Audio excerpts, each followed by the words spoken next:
Easy going. Yeah. I figured we're easy. He's easy. I'm easy. You're easy? Easy side of thing. This doesn't take much. One, 2 drinks, and you're good to go? Strong wind. Strong wind to blow by.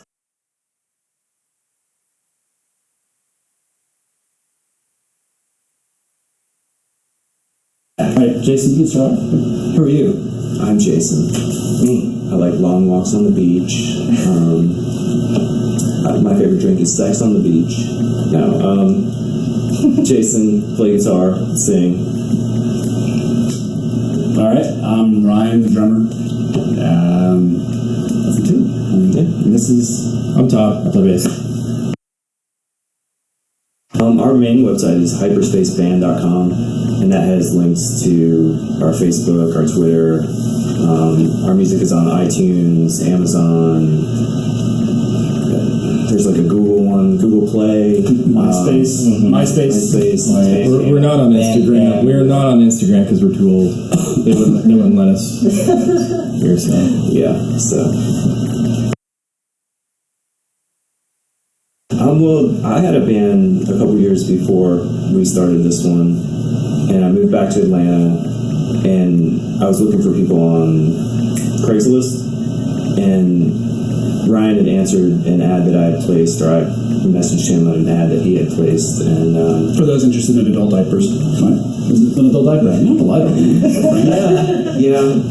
So we went out. It We got some diapers. may have been a personal ad. I don't know. Yeah. But yeah, we hung out, went to dinner. Held hands. Yeah. So Made walks out. on the beach? Yes. Yes. Walks on the beach. And yeah, so then we started playing, and then we found a bass player. His name was David. And then a little while after that, we'd done our first CD, and then David decided to leave the band and got Todd. Okay. Did we meet at a Taco Mac? I think we met at a Taco Mac. Yeah, the Taco Mac over in Decatur. Yep. When we started it, I was just going to call the band Coaches, which was my last name, and that was also the band that I used to play in. And David was like, "Nah, I think we should name this something else." And I was like, "All right." Well, I'd always wanted to have a Star Wars related name, and we wrote down a ton of. I mean, I still have the page. There's like 30 names on the page, and it was between Hyperspace and Hyperspacer, and I thought, I don't like Hyperspacer. That sounds like a fan of your band, like a Pearl Jammer, you know. So I was like, let's just do Hyperspace. So that's pretty much where that came from. Okay. So Star Wars. Yeah, over I mean, Star Trek, or it's also a little bit vague. You could interpret that into whatever you want. I mean, is that how fast we play? Sometimes. But yeah, I mean, it's still kind of vague. Like, people might think it's kind of trippy. Like, I know on what's that website you can listen to bands? River Mission? No. It's the one that doesn't pay you a lot of money. all of them? No, it's the streaming one. Pandora. Spotify. Yeah, there's another band on Spotify named Hyperspace, and they're like a techno. Techno, yeah. So it's like when you Google us, they actually it's kind of. We should go on tour with them. Yeah, That'd be awesome. I'm just a one-trick pony, honestly. I only know how to write songs about girls and, Star Wars and shit like that. But I guess it's because I write most of the songs. I mean, I will say though that, not to interject, but that it was interesting when I got on board. I listened to a lot of the songs and the demos. Right. They played. It was pretty slow, like from because I came from a heavy pop punk. Okay. Play things, a little bit faster. Not ballad type. Yeah, and so when I came in, he actually adapted. He doesn't give himself enough credit though. He actually adapted really well to, because I thought when I first came in, I struggled playing that slow. Okay. I remember practicing at his boss was actually nice enough to let us initially practice at his office, right, which was awesome. Yeah. And we were there, and I remember we first started playing. I was just like, this song has so much potential. I'm going to speed it up a little bit. And I thought I'd get a little bit more resistance, but I didn't. He easily welcomed it. But it's really interesting because he brings a lot of. I think Jason does a great job of balancing like the grunge / punk. And then when Todd joined, Todd has a lot of similar musical influences I have. Okay. A lot of the SoCal scene back in the day, Suicide Machines and Rancid, and the list goes on. And I think it meshed really well. Usually when you have someone who just wants to stay in that grunge, Nirvana, doesn't want to leave that kind of pigeonhole there, but it meshed really well. And we just adapt. Actually, a lot of our newer songs, Jason has a lot more, and they sound great, where it's really interesting. We can play a really fast song, but then we can take some of his newer songs and significantly slow them down. Like The Board's a pretty good example, which we'll play at Dragon Con. Right.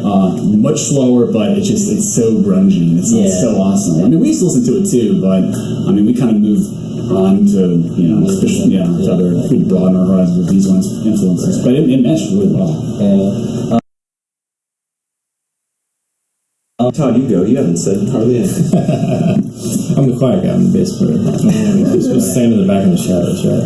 Most of my musical influences are from the '90s Fat Records bands, that sort of thing. Later on, like Alkaline Trio, Hot Water Music, stuff like that. Okay.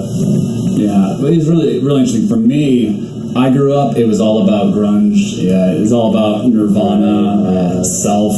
They don't necessarily call me grunge, but it was the 90s, Flaming Lips. And then when I moved to Atlanta, it's really interesting. I took like a 90-degree angle. I listened to a lot of ambient music. I got into like the Prefuse 73, Mogwai, Boards of Canada.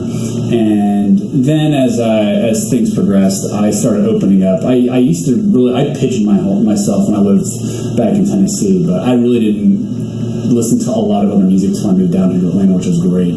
Yeah. So I mean, I listened to everything from Bad Religion to Jurassic 5 to I listened to Chemical Brothers. The EDM, listened to a ton of EDM, and I listen to a lot of classical now. So I love listening to everything. Right. Yeah.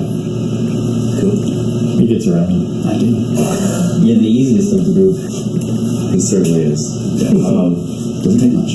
I'd say my influences are pretty varied as well. I mean, maybe to me they sound varied, but to other people they don't. When I first started kind of this band or this vision of the band, it was going to be like a Weezer, Green Day combination. Right. And I think we have that still, but I like other bands like Super Drag, really into Matthew Sweet right now, Dinosaur Jr. Again, it's 90s sounding, but it's good 90s. It was. But things in the 90s were good. Yeah. I mean, just like with, it's funny because when people, maybe when I'm a little more prepared and my answers are a little bit more contrived. Like when I went, well, what are your favorite influences? I talk about written law, but I'm like, but it's old school written law. And they're like, what do you mean old school? I'm like, Oz Factor and Blue Room. And they're like, well, what do you? I mean, those are the albums that forever will be ingrained in my mind as them being like. It's just when I play music, I always relate to those two albums as opposed to a lot of the newer stuff. Okay.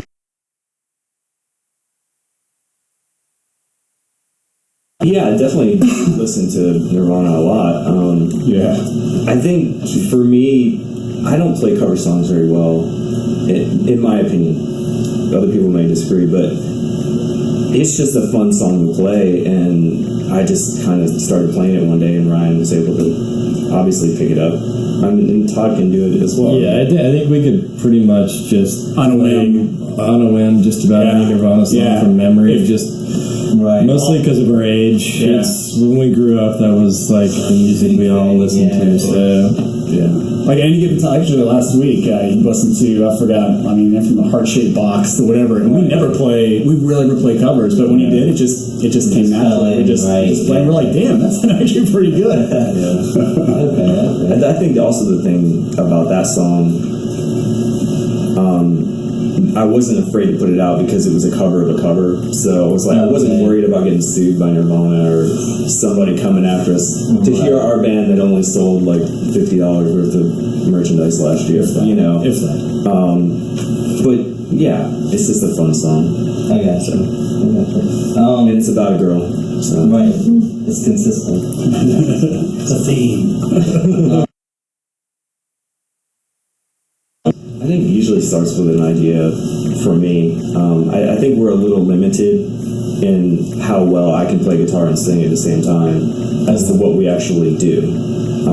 So yeah, usually I come with an idea. I might record a demo in GarageBand and then just email it to the guys, and then we try it out, and if it works, it works. If it doesn't, it doesn't. But usually what happens is I'll have this really simple, slow idea, and then, once Ryan and Todd start playing, it becomes faster, it becomes more refined, and Todd's really good about dissecting the song and saying, hey, why don't we not play the guitar distorted here? Let's, do something different. Yeah, we'll do on-the-fly revisions. We'll get we'll establish that foundation. Jason again, he'll send off some WAV files, and then I'll come in here, Tyler come in here, and be like, hey, as we play, we'll on the fly, we'll just tweak. How does this sound here? Oh no, play clean here, play distorted here. Yeah, and so that's normally the rehearsal process as well, is that you guys are playing the songs that you've written and then trying to find that fine tuning. Yeah. Personally, I love Goonies. I know Jason kind of has some hesitance because when we initially refined and wrote that song, David was still with the band. Plus, it's fast, and it's really easy to get overzealous in that song. And if you play it too fast, he has to actually, you have to. The guitar parts are actually extremely difficult to sing over and do like a palm mute when you're going like 135, 140 beats per minute. And so you gotta be really careful. But I love playing it. It's energetic. It reminds me of my childhood. I love the movie, and plus we have some great samples to go along with it, which Todd was clever enough to actually put in there. So that's one of my favorite songs to play. We don't play enough of it, but with Dragon coming up, we're hoping that we can. It'll be it's in the stuff. Yeah. Well, the fans voted, so it's in the That's it. Right. Do you guys agree, or do you have any other? That's probably my favorite as well. Another new one, Chewbacca, is really fun to play. Right. Jason hates that one, I think. No, it's not. I don't hate it. I like it. I think it's fun. But I like it's hard for me because I like them all and for different reasons. Yeah, and it makes sense why it'd be difficult for him, because a lot of the songs that we play, he's been playing since he was a kid. I mean, Jesus, I can remember. I look at all the bands I've been in, all the music that I've played, and do I play into the music I've played since I was in my early teens? I mean, maybe the occasional cover, but anything I wrote myself, no. So, I can kind of see his hesitance to speak up. I mean, because he wrote them all, and he plays them all, and I'm sure that's difficult to keep. I like them both. I think we're all. There's a difference? I'm gonna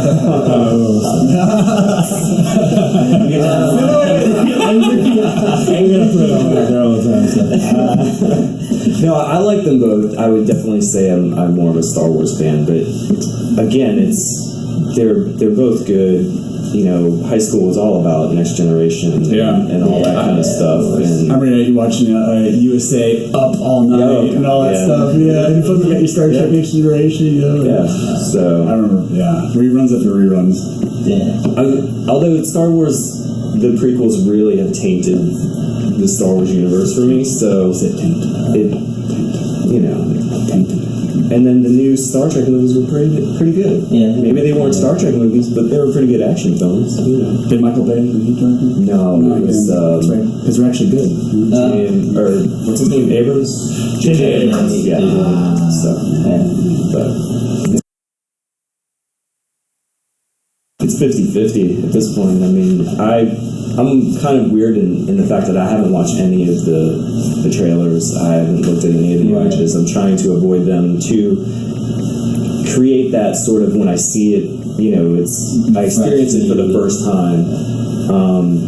But it's iffy if it's going to be good. I know J.J. Abrams is doing it, but I mean, I grew up playing. I used to play a lot of video games, and I loved the Star Wars video games, like TIE Fighter, the first-person shooter. I forgot the name of it. Star Wars. I mean, all that stuff. Battlefront. Yeah, I never got into that, but But I'm talking like the '90s, like old school, and I love TIE Fighter. And I was really hoping when Disney acquired them that they would actually release some similar types of video games, because the nostalgia would come right back. But I haven't heard. I know they nixed they axed some projects, which is kind of discouraging. But who knows? Maybe they got such an injection of like capital, they can actually sit back, scrap the project, and actually go in with big, all in. So there's the new Battlefront that's coming out. Yeah, it's pretty amazing. But I don't know. I think everything that Disney does is pretty awesome, quality wise. Right. So as long as they don't screw up the writing and the storyline, I think it's going to be awesome. I'm mostly worried about how much CGI is going to be in it because I hate seeing film. that's a penny movie today. I mean, I know, but some are done better than others. If you look at for instance, just how they did and how they made the sculpting and all the miniatures, the sets. Yeah. Like in YouTube, you can see just like with Blade Runner, just the sets and the creativity that went into it. Yeah. I mean, obviously back then, it'd be really interesting to know how much that would cost adjusted for today's dollars. They're probably like CGI it is. And I can see why they're using it. It's cheaper, but at the same time, man, it takes away the authenticity. And that's like a lost art almost. And that's what we grew up with, Yeah. Well, my son and I watched episode 3 the other night for the first time because he's only 10, and I warned him that this is not a good film. But we were watching it. How do you really feel about it? Yeah, please. But we were watching it, and he was making fun of Samuel L. Jackson's acting because with all that CGI going on, they were just so removed from anything, any emotion, and he was just walking around the next day doing impersonations of him, and yeah. I just wanted to say, motherfucking Yoda. Yeah. Well, I couldn't tell him that. But I mean, I like them all. I grew up more of a DC fan, more of a Batman, Flash, and Green Lantern type stuff. But on the flip side, if I was in Marvel, it was only the X-Men. And Marvel, or Disney doesn't own the X-Men movies, but if I was going to say comic book movies, I would go with an X-Men movie, but I certainly think the Captain Americas and the Avengers and probably the Iron Man those first couple of films from Iron Man were the best ones, in my opinion, from Disney. I think those were all Universal. But really? I think so. Yeah, I'm personally waiting for the Dark Horse reboots. I collected a lot of comics, but I just wasn't a decent Marvel unless Dark Horse had an affiliation with it. I'm not by any means a comic book. Batman versus Predator. Yeah, but I'm waiting for Batman versus Alien versus Batman. Alien versus, those movies there. Now that's what I'm looking forward to. I collected all those comic books back then, but I'm looking forward to something like that.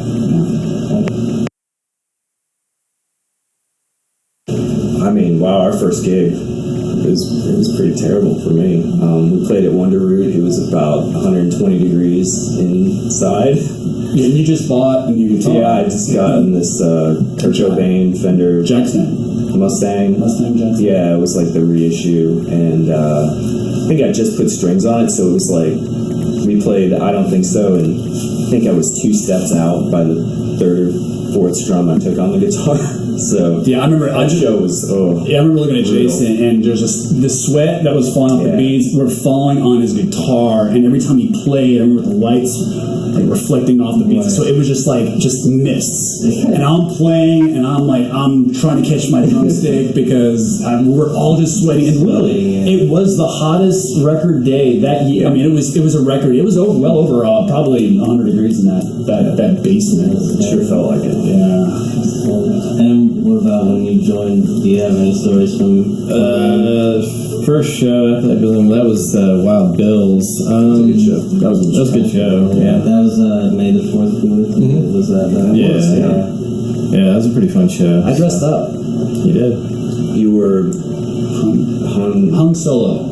Oh, no, I thought it was brony something. Hung solo. Yeah, and I had a brownie shirt on. That's right. I bought a brownie shirt. I had the really tight pants. It was great. I think when we were recording our last CD, we had convinced the guy who recorded it, Rob at WizKid, to just roll the tape while we were practicing, warming up. And so we played like 8 songs in a row, and it was great. We ended up using all of it, which was amazing. It was fastest recording. Yeah, that's it great. was a little shady on our part to do that, but so at the end of the tape, you know, I think he went to the bathroom, so Ryan just starts going off on this like tangent.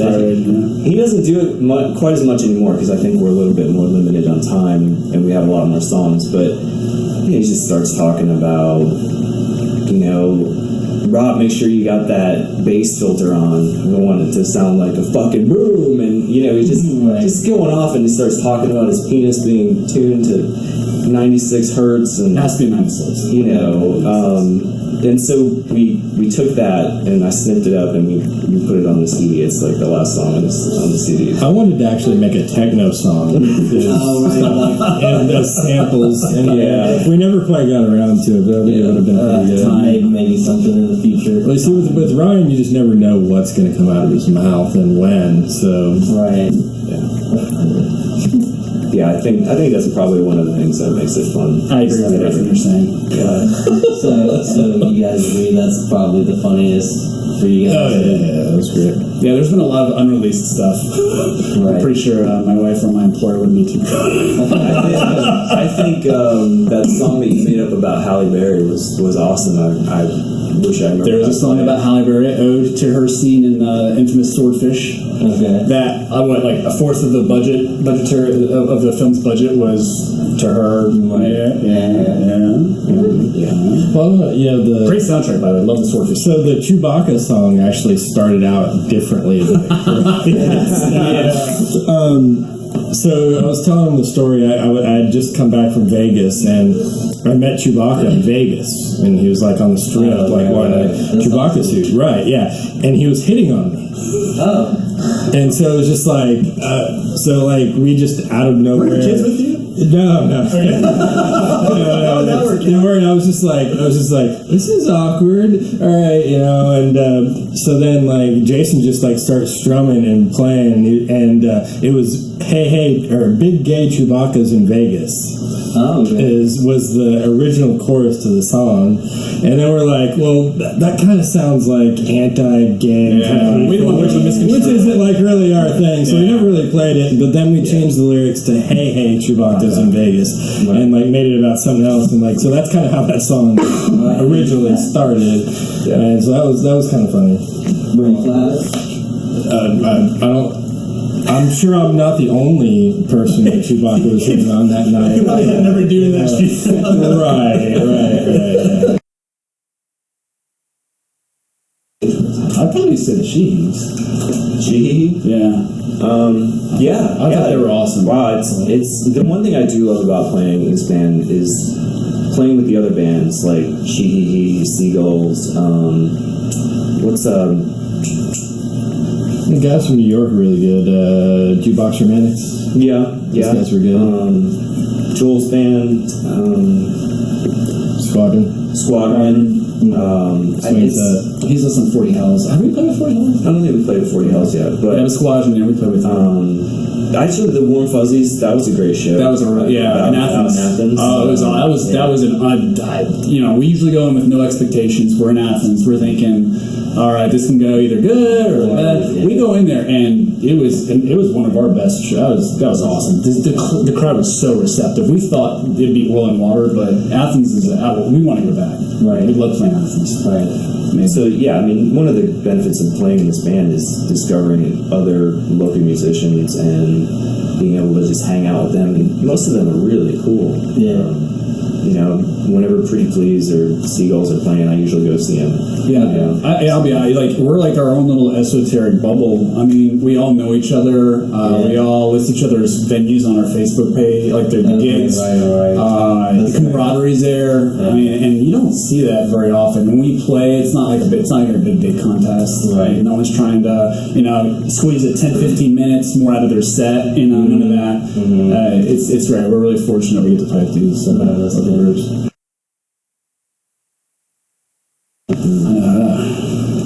Big Goldfinger, old school Goldfinger. Yeah. I'd love to play. John, Darren, I'd be up there. It'd be awesome. Yeah. Who would you?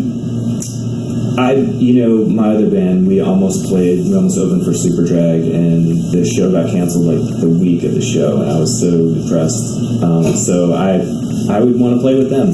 We don't sound anything like them, but that would be awesome to share the stage with them. And I mean, I think we've been fortunate to play on the same stages as many bands that I like. We're about to play on the same stage as Nerf Herder. Yeah, Nerf.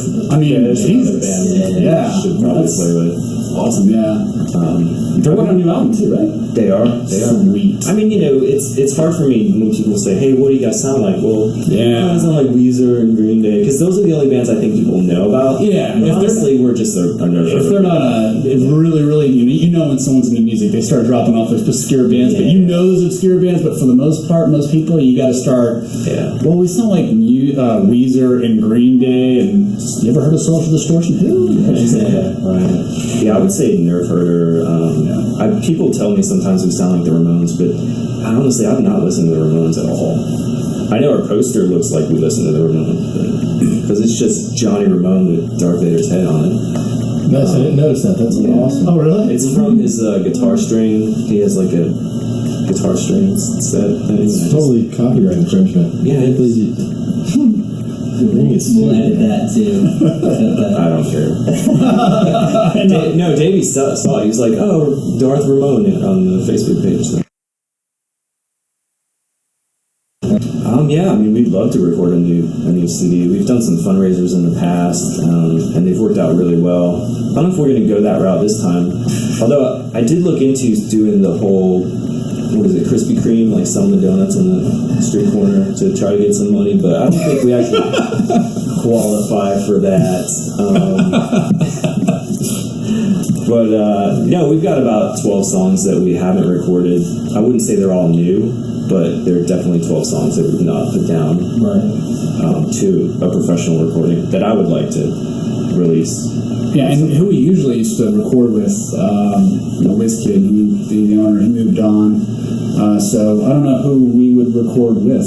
We're pretty particular. I know Jason's very particular, like in terms of him saying no auto-tune and them adding auto-tune. Like, you actually have to put a gun to their heads and say no auto-tune. I mean, it's like a de facto standard recording now, which we hate. Yeah. I mean, we like it raw. We like it raw.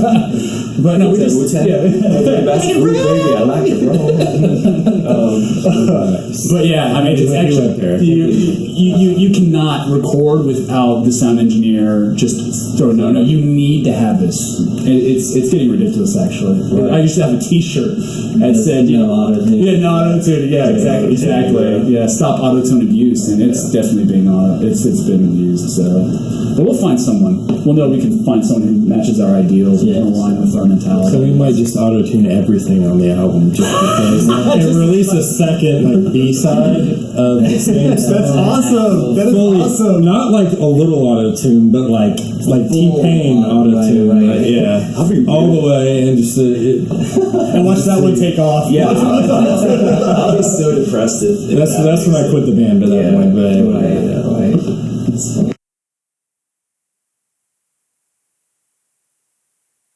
And go to shows and meet other bands. Yeah, networking. That's pretty much it. Yeah. It's just all about networking, especially where we are geographically. It's like we were just talking about. I mean, we're not in Cali. We're not in. We're not where you actually have a strong abundance of certain genres of music, and here it's pretty difficult. Plus, with all the music venues closing, it makes it even more difficult. I mean, the Masquerade. Yeah. I mean, we used to play there all the time. They're closing? Well, I should say closing. They're not going to be a music venue at some point in the near future. Smithsville Bar. Yeah. I mean, it's just sad. It really is. So, just network. Network. Do you think there's anything that can be done to get the music venues back? Well, I think the whole Beltline being put in has really killed a lot of those music venues. But I was talking to some other people in the Seagulls, and they had the attitude, well, punk rock's going to be around. You can't keep people with a drive to express themselves down. So bands are going to be around. They're going to be in places like this. Like this is like the last rehearsal studio I think in Atlanta. 2 of them closed in the last year as well. So, but 3. Is it 3? You're right, 3.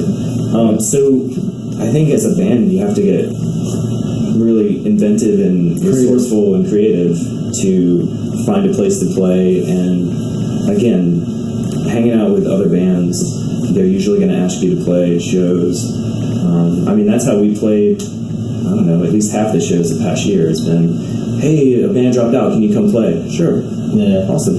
Love to. Awkward, Yeah. So, awesome.